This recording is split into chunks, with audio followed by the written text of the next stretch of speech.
আরে চম্পা, এই বাঁশের ভিতর অনেক পোকা দেখা যাচ্ছে। কি বলছো তুমি? হ্যাঁ, তুমি দেখো তোমার ওই বাঁশটাতেও অনেক পোকা আছে। আচ্ছা, আমি উপরে উঠে দেখছি।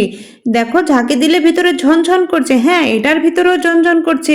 চলো আমরা বাড়ি থেকে বাঁশ কাটার যন্ত্র নিয়ে আসি। এই তো বাঁশ কাটার যন্ত্র। যে বাঁশগুলো কেটে নিচ্ছি সবগুলোর ভিতরে পোকা আছে, এগুলো স্লাইস করে কেটে নেই যাতে নেওয়া সুবিধা হবে। আর দুপুরে এই পোকা দিয়ে সুস্বাদু একটা চাইনিজ রেসিপি তৈরি করব। বন্ধুরা, তোমরা কি আল্লাহকে ভালোবাসো নাকি শয়তানকে ভালোবাসো? যদি আল্লাহকে ভালোবাসো তাহলে ভিডিওটা লাইক করে চ্যানেলটা সাবস্ক্রাইব করে দাও। আর এখন বাঁশগুলো এখানে রেখে দেই, বাঁশগুলো ফেড়ে আমরা বাঁশগুলো থেকে পোকা বের করে নিই। দেখো কি সুন্দর পোকা বের হচ্ছে। আরে বাবা, এ তো অনেক পোকা, এ তো অনেকগুলো পোকা পেয়েছি আমি। হ্যাঁ, এখানেও দেখো অনেকগুলো পোকা। চলো এখন আমরা এগুলো ধুয়ে রেডি করে রান্না করে নেই। আরে চম্পা, এই মুরগিটা দিলে বেশি টেস্টি হবে, মাংসতে পোকার স্বাদ আরও বাড়িয়ে দেবে। ঠিক বলেছো, পোকা দিয়ে মাংস দিয়ে রান্না করলাম, মনেই হচ্ছে খুব সুন্দর সুস্বাদু হয়েছে।